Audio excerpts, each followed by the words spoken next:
খুব বেশি সময় নাই, হয় আমি থাকবো না, নয় তুমি থাকবা না, তো আল্লাহর দিন বিজয়ী হবে, কালেমার পতাকা উড়বেই। একদিন ভোর হবে, ফজরের আজান হবে, আর শুনবা ফিলিস্তিন বিজয় হয়ে গেছে।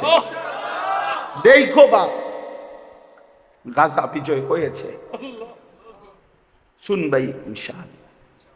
হাজারো লাখো যুবক ইনশাআল্লাহ আল্লাহর দ্বীনের জন্য জানবাজি রাখবেই ইনশাআল্লাহ।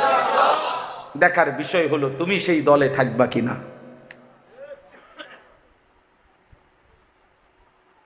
তুমি সেই থাকবে, তোমার জন্য আমার জন্য ইসলাম আটকাবে না, তুমি আটকায় যাবে, আমি আটকায় যাব। আল্লাহ তাআলা কারো জন্য কি থাকবে না, দিন আটকাবে না। গত 1450 বছরে পৃথিবীতে কারো মৃত্যুতে ইসলাম থমকে গেছে? কোন কাফের, বেঈমান, জালেম, জুলুম শিকার হয়েছে মুসলমান, মুমিন, ইমানদার, কিন্তু ইসলাম নিশ্চিহ্ন হয়ে গেছে কোথাও? পৃথিবীর কোন অঞ্চলে আজকের এই দিন পর্যন্ত এমন নাই আল্লাহর এই জমিনে যে এখানে একসময় মুসলমান ছিল, কিন্তু আজ এখানকার মানুষের মধ্যে ইসলামের কোনো নাম ও নিশানা, অস্তিত্বও নাই, এমন কোন জমিন আল্লাহর এই জমিনের নাই। এজন্য ইসলামকে কি বলে? ইসলাম হলো সূর্যের মতো। মানে কি? সূর্যের নিয়ম হলো একদিকে যদিও ডোবে, কিন্তু অটোমেটিকলি একই মুহূর্তে আরেক দিকে ওঠে। এজন্য পৃথিবীতে এখন, সারা পৃথিবীতে এখন তো রাত 11টা 16। বুঝছেন কিনা কথা? বোঝেন না আমার কথাটা? সারা পৃথিবীতে কি এখন রাত 11টা 16? হিসাবটা বুঝছেননি? এখন না এখানে অন্ধকার, আরেকখানে ফকফকা আলো। তাহলে কি বোঝা গেল? কোথাও সূর্য ডুবে, কিন্তু আরেকখান দিয়ে কি হইতেছে? তার মানে চূড়ান্ত ভাবে সূর্য ডুবে না, চূড়ান্ত ভাবে ডুববে যেদিন ইসরাফিল ফু দিবে, আর উঠবে না কোন দিক দিয়েই। সেটা কোন দিন? এজন্য ইসলাম থামবে সেদিন যেদিন ইসরাফিল ফু দিবে। এর আগ পর্যন্ত জমিনে কি থাকবে? ইসলাম।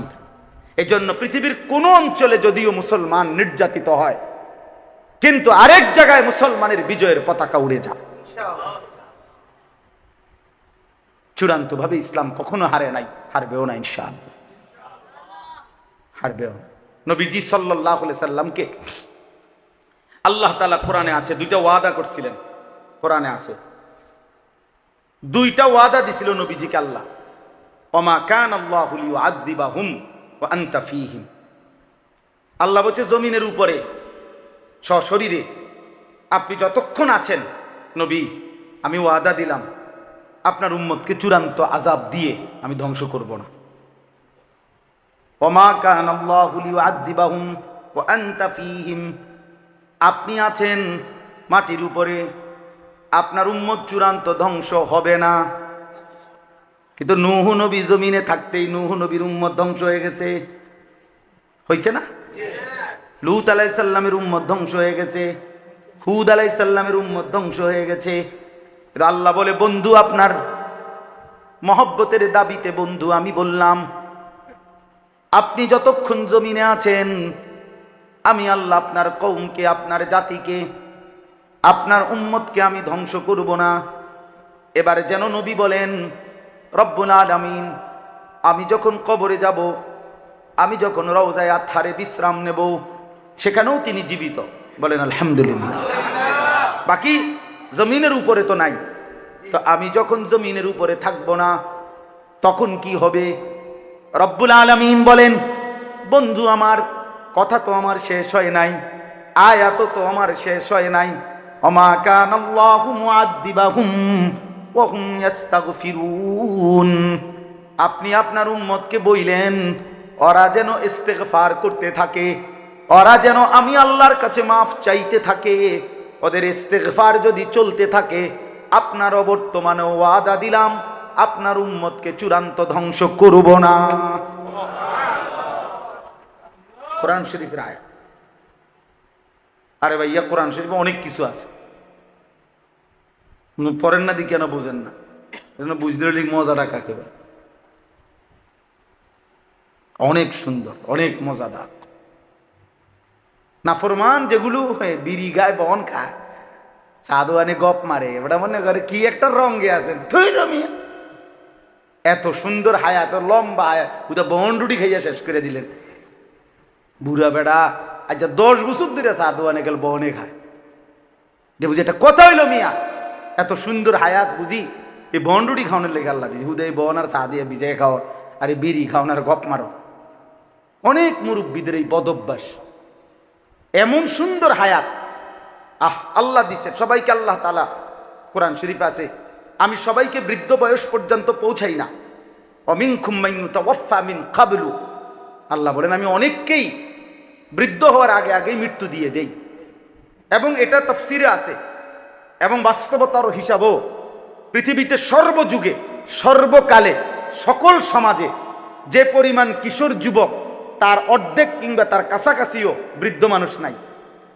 এই জন্য বৃদ্ধ পর্যন্ত পৌঁছে কম যৌবন থাকতে থাকতেই কবরে চলে যায় বেশি কথা বুঝছেন এজন্য বলে যে হুজুর আমগো বাড়িতে আমরা ফুলাইন আছি 30 জন আরে চাচা আছে একজন দাদা আছে শুধু একজন তাহলে 30-এর মোকাবেলায় তো 15-20 জন থাকবার কথা বুড়া মানুষ বুঝেন নাই না নাই তাহলে বৃদ্ধ হয় কম কিন্তু এর মধ্যে যাদেরকে আল্লাহ তাআলা 60 বছর 70 বছর 50 বছরের হায়াতটা দিছেন উনারে আল্লাহ দয়া করে দিছেন যে দেখ তোরে একটু সময় দিলাম দেখো না আখিরাতটা সাজাইতে পারো কিনা জান্নাতটা মিলাইতে পারো কিনা এবড়ায় ইডি থুইয়া চা দোকানদারের কাছে গিয়ে বলছে আমার এই হায়াতটা বাকি যে দূর আছে তোমার কাছে ওয়াকফ করে দিলাম তুই আমারে যে দূর পারস বন বিড়ি চা এটি খাবাইবি আর আমি তোর সিকন টুলটার মধ্যে এটার মধ্যে ঠিকমতো কোনো ফুলটা শৈলা আড়ে না আহারে বদনসিব রে একটা সোফাত বইতা তো মনটারে বুঝাইতাম যে একটা ভালো কিছু বসছে চিকন একটা টুল এই কদ্দুর জায়গা এটার মধ্যে বৈশা এই আবার বৈশা বৈশা একবার বিড়ি একবার বন একবার চা খাইতেছে গপ মারতেছে টেলিভিশন দেখতেছে নাচ গান দেখতেছে 14 গোষ্ঠীর গীবত শুনতেছে নয়তো বলতেছে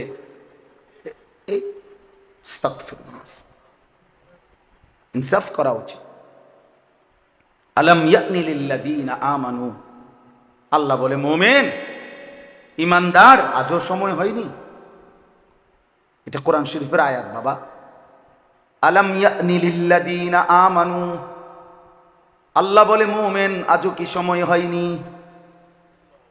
আজও কি সময় হয়নি বান্দা 60 বছর পার হয়ে গেল মিথ্যা বলা কি আজও ছাড়বা না এখনো গালি দাও এখনো বিড়ি সিগারেট খাও এখনো চা দোকানে টেলিভিশনে নর্তকী দেখো এখনো কিস্তি নাও এখনো হারাম খাও হাই বাপ চাচা এত লম্বা হায়াত পেও কি আল্লাহকে মনে পড়লো না আখিরাতকে কি মনে পড়লো না আফসুস আফসুস আফসুস আফসুস অতএব শেষ কথা হলো আমাদের কারো জন্য ইসলাম অপেক্ষা করে না আমরা কেউ না থাকলেও না মানলেও আল্লাহকে আল্লাহ তাআলা আটকায় যাবে কথা বলেন না ইসলাম আটকায় যাবে দিন আটকায় যাবে এবার শুনেন তর্জমা এই কথার প্রসঙ্গটাই জন্য কইছি এবার তর্জমাটা শুধু বলি তো শেষ কথা আল্লাহ তাআলা বলেন ইয়া আইয়ুহাল্লাযীনা আমানু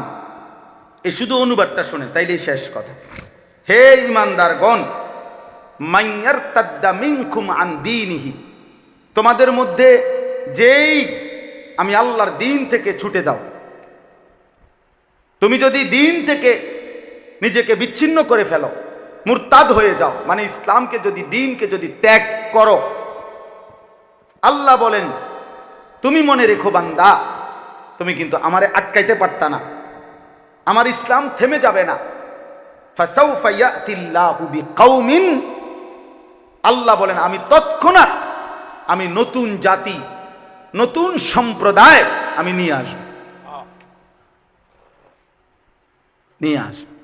নতুন মানুষ তৈরি করব আর আল্লাহর পক্ষে সম্ভব কথা বলেন না কেন আল্লাহর পক্ষে সম্ভব সম্ভব সম্ভব